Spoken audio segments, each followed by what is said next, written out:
तो बच्चों, last class में हमने पढ़ा इलेक्ट्रिक पोटेंशियल और पोटेंशियल डिफरेंस के बारे में। साथ ही हमने पढ़ा कि जब आपका चार्ज मूव करता है तो वो कंस्टिट्यूट करता है इलेक्ट्रिक करंट को। तो आज की वीडियो का हमारा टॉपिक है इलेक्ट्रिक करंट। तो हम पहले इसको यहाँ लिखते हैं और उसके बारे में हम अब डिस्कस करेंगे। Electric current. So we can say that electric current arises due to flow of charge. Electric current आपका जन्म लेता है क्योंकि चार्जेस फ्लो करते हैं। अब हमको एक चीज समझनी होगी कि अलग अलग मटेरियल के अंदर कुछ ऐसे पार्टिकल्स होते हैं जो कि मूव कर सकते हैं और ऐसे पार्टिकल्स को बोला जाता है charge carriers. So let me right it over here कि जो चार्ज कैरियर्स होते हैं वो क्या होते हैं। ठीक है, तो चार्ज कैरियर्स क्या होते हैं? आपके कुछ ऐसे पार्टिकल्स होते हैं जो कि एक मटेरियल के अंदर मूव कर सकते हैं और इनके मूव होने की वजह से आपका इलेक्ट्रिकल करंट अराइज होता है। अगर मैं बात करूं कंडक्टर्स की, ठीक, तो कंडक्टर्स के अंदर हमारे इलेक्ट्रॉन्स होते हैं चार्ज कैरियर।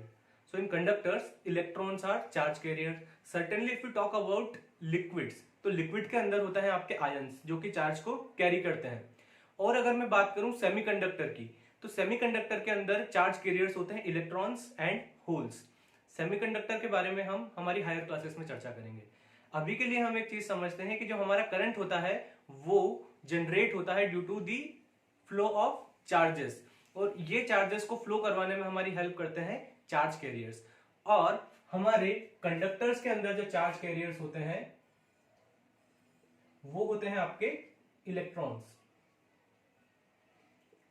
और अगर मैं लिक्विड की बात करूं देन दे आर आयंस। तो these are the charge carriers और इन्हीं के मूवमेंट की वजह से हमारा करंट कंस्टिट्यूट होता है। तो अब हमको एक चीज तो पता चल गई, और वो ये पता चली कि जब जब आपका चार्ज फ्लो होगा तब आपका इलेक्ट्रिकल करंट कंस्टिट्यूट होगा। बट क्या एक कंडक्टर से या किन्हीं दो कंडक्टर से हमेशा एक जैसा चार्ज फ्लो होगा? So let me draw diagram and with the help of that we will understand. मैं यहां पे क्या करता हूं, दो कंडक्टर बना देता हूं। ठीक है, this is conductor A and this is conductor B. ठीक है, इनको जब मैं यहां से परपेंडिकुलरली कट करता हूं, ठीक है, तो मुझे एक रीजन मिलता है। ठीक है, I get this region similarly here. ठीक है, अब एक चीज समझो कि आपने बोला कि flow of charges constitute the electric current. ठीक, तो यहां से आपके इलेक्ट्रॉन्स क्या कर रहे हैं? मूव कर रहे हैं। ठीक है, यहां से भी आपके इलेक्ट्रॉन्स मूव कर रहे हैं। अब क्या दोनों में इक्वल अमाउंट ऑफ इलेक्ट्रॉन्स आपके, इक्वल अमाउंट ऑफ चार्ज आपका क्या फ्लो करेगा? ठीक, तो वो डिपेंड करेगा इसके क्रॉस सेक्शन के ऊपर, जो मैंने यहाँ पे डॉटेड लाइन से शो किया। ठीक, सो क्रॉस सेक्शन से कितने इलेक्ट्रॉन्स मूव करेंगे वो हमको बताएगा कि कितना करंट जनरेट होगा। ठीक, अब कितना करंट हमको किस चीज का इंडिकेशन देता है? तो कितना करंट हमको इंडिकेशन देता है स्ट्रेंथ का उस करंट के। ठीक, so we have to define strength of a current in terms of a definition. Current को हमने डिफाइन कर दिया, हमने बोला कि जब जब आपका चार्ज फ्लो होगा तब तब आपका करंट कंस्टिट्यूट होगा। बट उस करंट की स्ट्रेंथ क्या होगी, हमको उस स्ट्रेंथ को डिफाइन करना है। सो स्ट्रेंथ को हम डिफाइन करते हैं क्रॉस सेक्शन की और टाइम की टर्म्स में। किसी भी क्रॉस सेक्शन से एक गिवन इंटरवल ऑफ टाइम के अंदर फ्लो होने वाला नेट चार्ज उस करंट की स्ट्रेंथ को बताता है। सो let me right it over here first. Let me right this definition.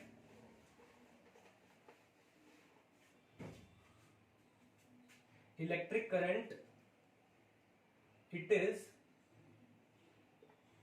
net charge flowing through any cross section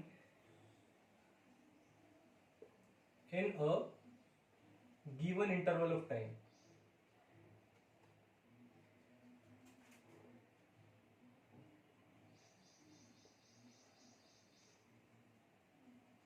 ठीक है, या फिर आप इसको किस तरीके से भी समझ सकते हैं कि स्ट्रेंथ ऑफ करंट डिफाइंस, ठीक है, स्ट्रेंथ ऑफ करंट किस चीज पे डिपेंड करती है आपकी?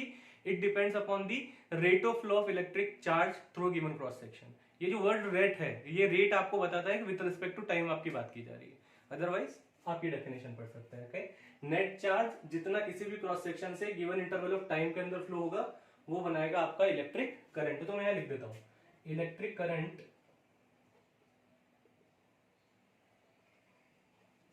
Is equals to net charge upon time taken. ठीक है, so this is the formula for electric current. अब सपोज करो कि किसी कंडक्टर से क्यू चार्ज फ्लो हो रहा है। ठीक है, सपोज करो किसी कंडक्टर से क्यू चार्ज फ्लो हो रहा है and it takes t seconds to flow through that conductor. ठीक है, किसी कंडक्टर से क्यू चार्ज फ्लो हो रहा है और वो t सेकेंड्स लेता है वहां से फ्लो होने में। तो हमारा इलेक्ट्रिक करंट का जो फॉर्मूला है वो कुछ इस तरीके से आ जाएगा, electric current is equals to Q by T. ठीक है, अब मैंने चार्ज को उसके डिनोशन के साथ लिख दिया जिससे उसको डिनोट किया जाता है, टी को मैंने उसके साथ लिख दिया जिस सिंबल के साथ उसको डिनोट किया जाता है। अब इलेक्ट्रिक करंट को किस सिंबल के साथ डिनोट किया जाता है? ठीक है, तो इलेक्ट्रिक करंट को सिंबल के साथ डिनोट किया जाता है दैट इज इक्वल्स टू आई। ठीक है, इलेक्ट्रिक करंट को आई के सिंबल के साथ डिनोट किया जाता है। ठीक, अब अगर मैं बात करूं कि what is the unit of electric current. ठीक है, तो यूनिट ऑफ इलेक्ट्रिक करंट एक तो उसको दी गई है एक साइंटिस्ट के नाम पर, जो कि उसकी एसआई यूनिट है that is known as ampere. ठीक है, so SI unit of electric current is ampere. ठीक है, तो यहां मैं लिख सकता हूं कि एम्पियर इक्वल्स टू चार्ज की यूनिट होती है आपकी कूलम और टाइम की यूनिट होती है आपकी सेकेंड। तो एम्पियर इक्वल्स टू क्या हो गया आपका कूलम पर सेकेंड के बराबर। ठीक, अब आपसे पूछा जाएगा, मैंने अभी आप लोगों को बताया कि इस डेफिनेशन के थ्रू हम स्ट्रेंथ ऑफ करंट बताते हैं। अब अगर कोई आपसे पूछ ले कि आप एक एम्पियर को किस तरीके से डिफाइन करेंगे, how will you define 1 ampere? So what we will do, will just put simply 1 over here at each and every place and will get our definition. ठीक, अगर किसी क्रॉस सेक्शन से फ्लो होने वाला नेट चार्ज 1 कूलम है और जो time वो फ्लो होने में लेता है वो अगर 1 सेकंड के बराबर है, तो जो नेट करंट होगा वो 1 एम्पियर के बराबर होगा। ठीक, now let us understand in terms of definition that the net charge flowing through any cross section is 1 coulomb and it is flowing in 1 second, then current it will constitute is equals to 1 ampere. 1 ampere का current क्या करेगा आपका constitute करेगा। ठीक है, अब अगर ये एक फिजिकल क्वांटिटी है तो ये कौन सी टाइप की क्वांटिटी होगी? ठीक है, so always remember current is a scalar quantity. ठीक है, करंट क्या होता है आपका एक स्केलर क्वांटिटी होती है। Current is a scalar quantity. Current कौन सी क्वांटिटी होती है आपकी? एक स्केलर क्वांटिटी होती है। चलिए, यहां तक तो हमने अब करंट के बारे में समझ लिया। ठीक है, कि हम करंट को किस तरीके से डिफाइन करेंगे, तो फ्लो ऑफ चार्ज आपका हो जाएगा करंट, और उसकी स्ट्रेंथ को हम किस टर्म में डिफाइन करेंगे, तो स्ट्रेंथ को डिफाइन करेंगे हम नेट चार्ज जितना गिवन इंटरवल ऑफ टाइम में फ्लो होगा वो उस करंट की स्ट्रेंथ के बारे में बताएगा। Now will see about the types of current, कि आपके करंट कितने टाइप के होते हैं। सो मैं यहां लिख देता हूं टाइप्स ऑफ करंट।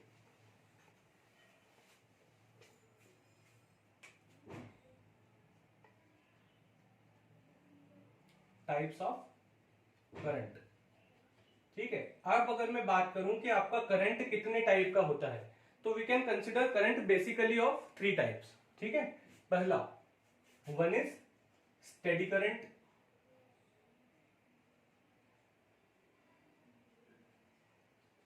ठीक, सेकेंड इज वेरिंग करंट,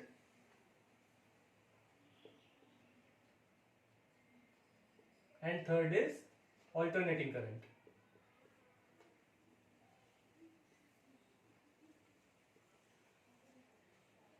चलिए अब इन तीनों को समझने की कोशिश करते हैं कि आपके तीनों तरीके के करंट किस तरीके से डिफाइन होंगे। तो every physical quantity has a magnitude, है ना। अभी मैंने आप लोगों को बताया current is a scalar quantity, it means it will be having magnitude. तो अब मैं बात करूं आपसे कि स्टेडी करंट क्या होता है। ठीक है, तो स्टेडी टर्म हमको बताती है कि कोई चीज टाइम के रिस्पेक्ट में आपकी चेंज नहीं हो रही है। ठीक है, तो अगर आपके फ्लो होने वाले करंट का मैग्नीट्यूड टाइम के साथ चेंज नहीं हो रहा है, then it will be considered as the steady current. ठीक है, if magnitude is constant, if magnitude does not change with time, ठीक है, अगर आपका मैग्नीट्यूड टाइम के साथ या पीरियोडिकली चेंज नहीं हो रहा है then this type of current is known as steady current. लेकिन अगर आपका मैग्नीट्यूड टाइम के साथ वेरी कर रहा है, वेरी कर रहा है का मतलब क्या होता है, चेंज हो रहा है। ठीक है, एक पर्टिकुलर इंटरवल ऑफ टाइम में आपके करंट का मैग्नीट्यूड कुछ है, उसके बाद जैसे जैसे टाइम बढ़ता जा रहा है उसके साथ अगर आपका मैग्नीट्यूड चेंज हो रहा है, ठीक है, तो जो आपका करंट कंस्टिट्यूट होगा that will be a varying current. ठीक है, so we can write here if magnitude changes with time. ठीक है, अगर आपका मैग्नीट्यूड टाइम के साथ चेंज होता है तो हम क्या बोलेंगे कि ये जो आपका करंट है ये कौन सा करंट है, वेरिंग करंट है। Now will come to the one more type of current that is alternating current. ठीक है, ऑल्टरनेटिंग करंट होता है आपका ऐसा करंट जिसका मैग्नीट्यूड और डायरेक्शन दोनों टाइम के साथ वेरी करे, या पीरियोडिकली अगर मैग्नीट्यूड और डायरेक्शन किसी करंट का वेरी होता है then this type of current is known as alternating current. If magnitude and direction changes with time। ठीक है, तो जो आपका करंट कंस्टिट्यूट होगा वो होगा आपका ऑल्टरनेटिंग करंट। ओके, अब डाउट आया होगा, डाउट ये आया होगा सर अभी आपने बोला कि current is a scalar quantity, current कौन सी क्वांटिटी होती है आपकी, स्केलर क्वांटिटी होती है, लेकिन यहाँ पे आप बात कर रहे हो कि डायरेक्शन में भी चेंज हो रहा है। ठीक है, इसका मतलब करंट के पास डायरेक्शन है, तो फिर ये स्केलर क्वांटिटी कैसे है। ठीक, तो बच्चों हमेशा याद रखना कि केवल डायरेक्शन होना ही is not the necessary condition for a quantity to be a vector. ठीक, केवल डायरेक्शन होना किसी भी क्वांटिटी का वेक्टर होने का एक पॉसिबिलिटी नहीं देता है। It should follow the rules of vector algebra. ठीक है, उसको वेक्टर के कुछ रूल्स फॉलो करना होते हैं जिनमें से क्या है आपका वेक्टर रूल्स ऑफ एडिशन, और करंट आपका वो वेक्टर रूल्स ऑफ एडिशन को फॉलो नहीं करता। ठीक, उसके बारे में कभी अपन सेपरेट वीडियो बना देंगे करंट आपका स्केलर क्वांटिटी क्यों है, लेकिन अभी के लिए आप ये याद रखिए कि जो करंट है आपका वो वेक्टर एडिशन के रूल्स को फॉलो नहीं करता, that is why current is not a vector quantity, it is a scalar quantity. अब जब आप हायर क्लासेस में जाओगे तो आपको और पता चलेगा कि करंट ना तो आपका स्केलर है ना आपका वेक्टर है, वो कुछ तीसरी टाइप की क्वांटिटी है जिसको बोला जाता है टेंसर क्वांटिटी। ठीक है, सो ये चीज भी आपको जब भी पढ़ना है जब आपको हायर क्लासेस में जाएंगे, अभी के लिए हमको इसको पढ़ने में कोई फायदा नहीं है। ठीक है, will not get anything right now if you study, क्योंकि हमारे से रिलेटेड ही नहीं है। ठीक, तो अभी के लिए आपको क्या याद रखना है कि करंट आपका स्केलर क्वांटिटी है, दो इट इज हैविंग डायरेक्शन। ठीक है, डायरेक्शन की बात हम इसके अंदर करते हैं लेकिन फिर भी एक स्केलर क्वांटिटी है क्योंकि ये वेक्टर एडिशन के रूल्स को फॉलो नहीं करता। ठीक, अब अपन बात करें कि अगर मुझे इनको ग्राफिकली रिप्रेजेंट करना है, ठीक है, स्टेडी करंट को, वेरिंग करंट को और अल्टरनेटिंग करंट को अगर मुझे ग्राफिकली रिप्रेजेंट करना है तो मैं इसको किस तरीके से करूंगा, तो मैं क्या करूंगा, एक ग्राफ बनाता हूं। ठीक है, टाइम के बीच में और करंट के बीच में, this is known as I T graph. ठीक है, इन दोनों का जो इंटरसेक्शन होगा वो आपका क्या हो जाएगा, ओरिजिन। अब हमेशा याद रखना कि टाइम को हम कौन से एक्सिस पे ले रहे हैं, एक्स एक्सिस पे, और एक्स एक्सिस पे कौन सी क्वांटिटीज को लिया जाता है जो कि आपके इंडिपेंडेंट होती है। ठीक है, generally we are taking that. तो यहाँ पे आप ले लेते हैं 1 2 and 3, this is 1, this is 2 and this is 3। अब एक चीज समझो कि कोई करंट है जिसका मैग्नीट्यूड है कितना, 3 एम्पियर। एक सेकंड के बाद भी अगर आपका मैग्नीट्यूड कितना रहता है, 3 एम्पियर रहता है, इट मींस यहां से आप 1 सेकंड में आगे बढ़े, यहां से आप आगे बढ़े, it means you will get the intersection over here. 2 second बाद भी अगर आपका क्या रहता है, 3 एम्पियर ही रहता है, तो फिर यहाँ पे आपका डॉट लग जाएगा। 3 सेकंड बाद भी आपका क्या रहता है, अगर 3 एम्पियर रहता है तो आपको इस तरीके से स्ट्रेट लाइन मिलेगी। अगर आप इसको ज्वाइन करो तो आपको एक स्ट्रेट लाइन मिलेगी that will be parallel to the X axis. आपको जो स्ट्रेट लाइन मिल रही है parallel to the X axis, वो आपको क्या इंडिकेट कर रही है कि ये करंट जो है अपना मैग्नीट्यूड समय के साथ चेंज नहीं कर रहा है, and this is the steady current. ठीक है, तो for steady current you will get the straight line which will be parallel to the X axis. ठीक है, अब मैं बात करूं वेरिंग करंट की, तो वेरिंग करंट आपका क्या हो सकता है, ठीक है, again what will take, I X, P will be taken over here. Okay, अब इसकी वैल्यू चेंज होगी तो इसका जो ग्राफ है आपको कुछ भी मिल सकता है, लाइक इस तरीके का ग्राफ भी हो सकता है आपका, इस तरीके का ग्राफ भी हो सकता है, कंटिन्यूअसली अगर आपका चेंज हो रहा है तो आपको एक स्ट्रेट लाइन भी मिल सकती है। ठीक है, तो आपका जो वेरिंग करंट है उसके अलग अलग तरीके के ग्राफ्स हो सकते हैं, बट इस तरीके का ग्राफ आपका किसका होता है, स्टेडी करंट का होता है, ठीक है। तो this is the graph for steady current and this is the graph for varying current, ठीक है। ये दो ग्राफ हो गए आपके। अब तीसरे ग्राफ की अगर मैं बात करूं तो है आपका अल्टरनेटिंग करंट का। तो वो किस तरीके का ग्राफ बनेगा आपका? तो अल्टरनेटिंग करंट का ग्राफ आपका बनेगा कुछ इस तरीके से, ठीक। एक इंटरवल ऑफ टाइम में आप किसी एक डायरेक्शन में होंगे, फिर उसके दूसरे ही इंटरवल ऑफ टाइम में आप किस डायरेक्शन में होंगे? ऑपोजिट डायरेक्शन में होंगे। दिस इज द ओरिजिन, ठीक है। जब t इक्वल्स टू 1 होता है तो आप यहाँ होते हो, t इक्वल्स टू 2 में आप कहाँ चले जाओगे? नीचे। It means this indicate the change in direction, ठीक है। ये जो चेंज इन डायरेक्शन होता है आपका, और ये जो ग्राफ है आपका, this graph is for the alternating current, ठीक। अब अगर ये ऑल्टरनेटिंग करंट है, ठीक है, तो एक और करंट से हम इसको डिफाइन कर सकते हैं जो ऊपर के दो करंट से उनको, अगर इनका मैग्नीट्यूड चेंज नहीं हो रहा है, ठीक है, if there magnitude is not changing then this sorry if the direction is not changing then this type of current is also known as direct current, जिसको डीसी बोला जाता है। सेकेंड चैप्टर के अंदर अपन इसमें डिटेल में डिस्कस करेंगे DC current और एसी करंट के बीच में, लेकिन अभी के लिए आप लोग इतना इसका क्लासिफिकेशन ध्यान में रखिएगा, ठीक है। तो this is the types of current और कौन सी क्वांटिटी ये होती है, ठीक। अब हमने बात की कि करंट का डायरेक्शन होता है, ठीक है। आपके अगर करंट का डायरेक्शन होता है तो करंट किस डायरेक्शन से किस डायरेक्शन में फ्लो करेगा, ठीक। तो करंट का फ्लो होना डिपेंड करता है चार्जेस के डायरेक्शन के ऊपर, ठीक है। जिस डायरेक्शन में आपका चार्ज फ्लो करेगा उसी डायरेक्शन में आपका करंट भी फ्लो करना चाहिए।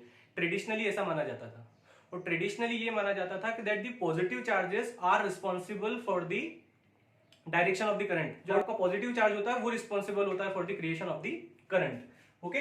सो अगर मैं यहाँ पे बात करूं तो एक पॉजिटिवली चार्ज बॉडी जो होती है आपकी, ठीक है, एक पॉजिटिवली चार्ज बॉडी जो होती है आपकी, उसको बोला जाता है कि वो हाई पोटेंशियल पे है, ठीक है। Positively charge body is at high potential, ठीक है। और एक नेगेटिवली चार्ज बॉडी जो होती है आपकी, वो कैसी होती है आपकी? एक लो पोटेंशियल पे उसको क्या किया जाता है? माना जाता है।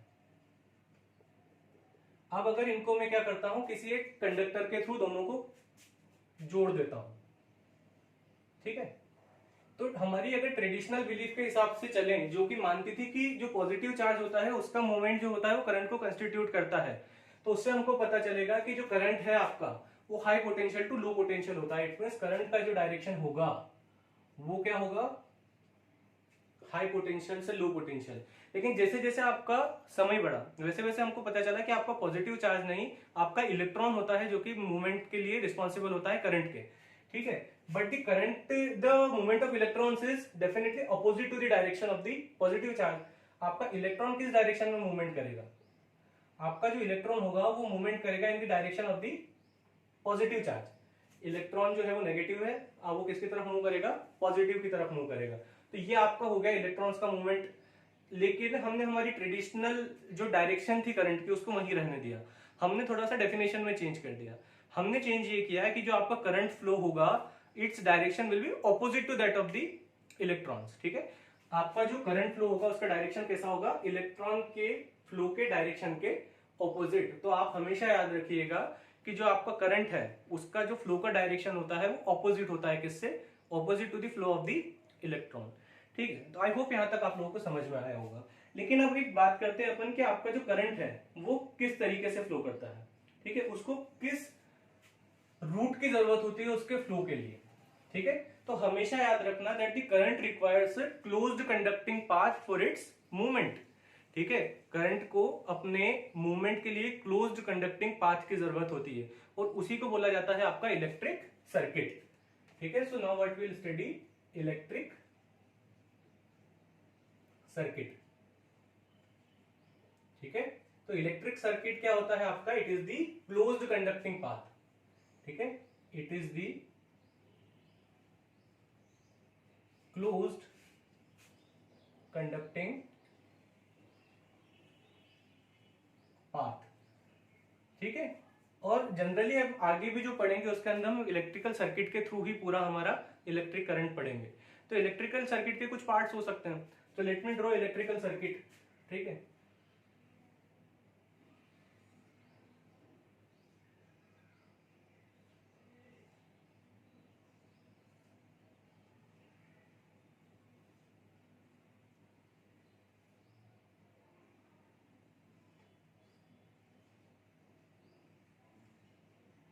Okay, so now let us understand one by one the terms related to it. ठीक है, दिस इज द बैटरी, ये क्या है आपकी एक, या फिर इसको समझ लो इट इज अ सेल। ठीक है, ये क्या है, सेल, और बहुत सारे सेल मिलके क्या बनाते हैं, आपकी बैटरी बनाते हैं। ये जो बड़ा वाला डंडा दिखाई दे रहा है आपको, this is the positive terminal of this cell, और ये छोटा वाला जो डंडा है it is negative terminal of this cell. अब मैं आप लोगों से बात करूं कि करंट कहां से कहां फ्लो होगा। तो अभी मैंने बोला कि जो पॉजिटिव होता है आपका वो हाई पोटेंशियल पे होता है, और जो नेगेटिव होता है आपका वो लो पोटेंशियल पे होता है।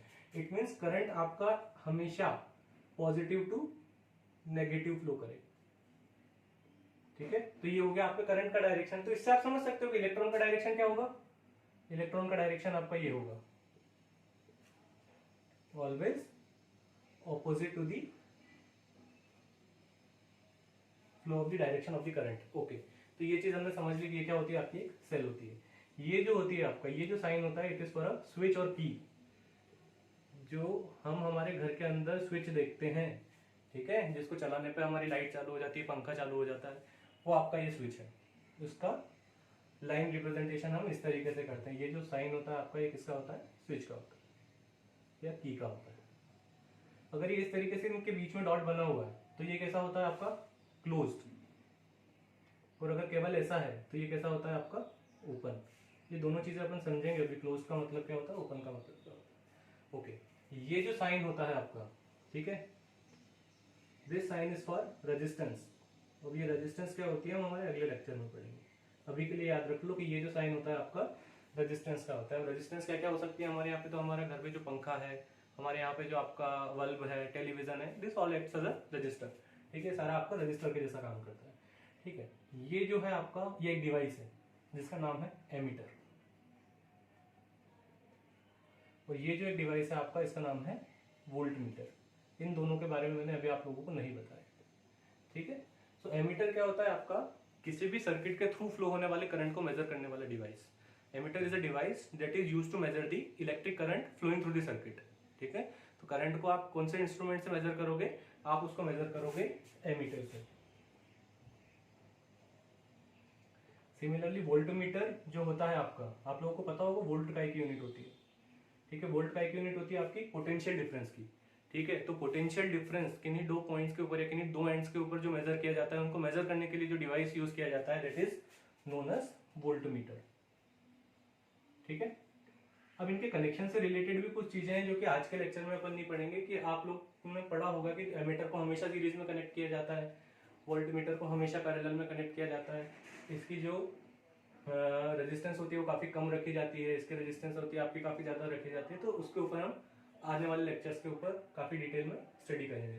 So this is the closed conducting path. Okay, closed conducting path क्यों है, क्योंकि कहीं से खुला हुआ नहीं है। ठीक है, सपोज करो कि अगर मैं यहां से इस वायर को काट देता हूं, ठीक है, अगर मैंने इस पाथ को यहां से कट कर दिया तो ये आपका सर्किट कैसा हो गया, खुल गया। अब ये क्लोज्ड नहीं रहा है, यहां से ओपन। तो हमेशा याद रखना, जब भी आपका सर्किट ओपन होगा वहां से कोई करंट फ्लो नहीं करेगा। ठीक है, so no current flows in the open circuit. ठीक है, open circuit no current flows. अगर ना अब एक चीज समझना, इसका मतलब क्या है, क्लोज्ड सर्किट के अंदर आपका करंट फ्लो होगा। सो क्लोज्ड सर्किट में क्या होगा, आपका करंट फ्लोज। अब है ना बेटा, हर बार तो ये नहीं हो सकता मैं, मेरे को लाइट बंद करनी है तो मैं कैंची लेके जाऊँ और मेरा वायर से काट दूं उसको, है ना, it is not possible for me. तो मैं क्या करता हूँ, यहाँ पे एक स्विच लगा देता हूँ, इसको मैं वापस से जोड़ देता हूँ, और यहाँ पे मैंने एक स्विच लगा दिया। अब मैं अगर स्विच को बंद करूंगा, ठीक है, स्विच को बंद करूंगा तो ऑटोमेटिकली मेरा कनेक्शन क्या होगा, ओपन हो जाएगा। ठीक है, तो ये जो साइन होता है आपका, this is for the open circuit.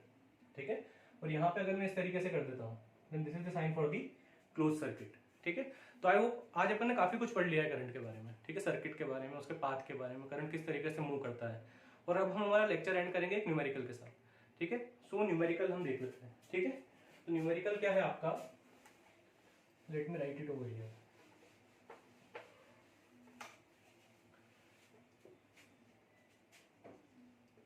Find the number of electrons passing through a conductor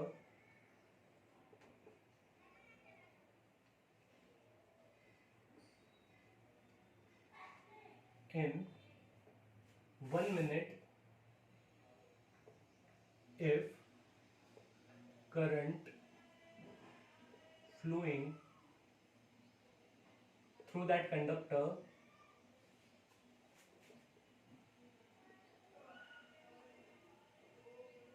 is 300 milli ampere. ठीक है, याद रखना है एमए का मतलब क्या होता है, मिली एम्पियर। ठीक है, ओके। और एक मिली एम्पियर कितने एम्पियर के बराबर होता है, तो एक मिली एम्पियर आपका बराबर होता है 10⁻³ एम्पियर के बराबर। ठीक है, अब इस क्वेश्चन को सॉल्व करने की कोशिश करते हैं। देखो अपन इजी क्वेश्चन से भी कर सकते थे, बट अपन ऐसा क्वेश्चन लेते हैं जिसमें सारे आपके फॉर्मूले हम अप्लाई करते हैं। तो आपसे बोला है कि इलेक्ट्रॉन्स का नंबर आपको फाइंड करना है, लेकिन आपको दिया हुआ है करंट। तो सबसे पहले मैं क्या करूंगा कि जो जो क्वांटिटी मुझे दी हुई है मैं यहाँ पे लिख लेता हूँ। लाइक मुझे क्या दिया हुआ है, आई की वैल्यू दी हुई है। आई की वैल्यू कितनी दी हुई है, 300 मिली एम्पियर। अब हमेशा याद रखना बेटा कि ये जो वैल्यू होगी आपकी, हमेशा ऐसा सिस्टम में लिया करो। ठीक है, तो ये किस में आ जाएगी आपकी 300 इंटू 10⁻³ एम्पियर। अब मैं उधर टाइम की बात करूं, ठीक है, तो टाइम मुझे कहाँ दिया हुआ है, यहाँ दिया हुआ है। टाइम कितना दिया हुआ है, 1 मिनट। तो t इक्वल्स टू कितना हो गया आपका 1 minute. Again we have to convert it into its SI unit, that is 60 second. ठीक है, अब मेरे पास दो चीजें हैं। ठीक, अब फॉर्मूला एक है मेरे पास किसका, इलेक्ट्रिक करंट का। तो let us right that formula. तो I इक्वल्स टू होता है आपका Q अपॉन T। अब देखो मुझे यहाँ पे क्या दिया हुआ है, I दिया हुआ है। ठीक है, मुझे यहाँ T दिया हुआ है, लेकिन यहाँ मुझे Q नहीं दिया हुआ है। और Q मुझसे यहाँ पे वैसे पूछा भी नहीं है। मुझसे पूछा क्या है, मुझसे पूछा है नंबर ऑफ इलेक्ट्रॉन्स। ठीक है, और नंबर ऑफ इलेक्ट्रॉन्स के लिए मेरे पास एक फॉर्मूला है जो कि किस पे डिपेंड करता है, आपका Q के ऊपर डिपेंड करता है। तो you can write Q equals to N E। ठीक है, और E कितना है आपका, E है आपका 1.6 इंटू 10⁻⁻19 को। ठीक, तो इस फॉर्मूले को आप चेंज कर लो, तो ये फॉर्मूला हो जाएगा I equals to NE upon T। अब निकालना क्या है, N निकालना। तो N निकालना है तो इसको वैल्यू रख दो यहाँ पे, इसको सॉल्व कर लो। तो E इक्वल्स टू कितना, सॉरी N इक्वल्स टू कितना हो जाएगा आपका, N हो जाएगा आपका I into T upon E। I कितना दिया हुआ 300 इंटू 10⁻⁻3। टाइम दिया हुआ है 60। E कितना है आपका 1.6 इंटू 10⁻⁻19। ठीक है, इसको आप लोग सॉल्व कर लेना। ठीक है, आप जब इसको सॉल्व करोगे then you will get the number of electrons. Answer जो भी आए आपका, आप इसको सॉल्व करने के बाद मुझे कमेंट सेक्शन में करके बताना what is the answer of this question. तो आई होप आज अपन ने जो भी पढ़ा वो आप लोगों को समझ में आया होगा। ठीक है, तो मिलते हैं अपनी अगली वीडियो में। धन्यवाद आप सभी।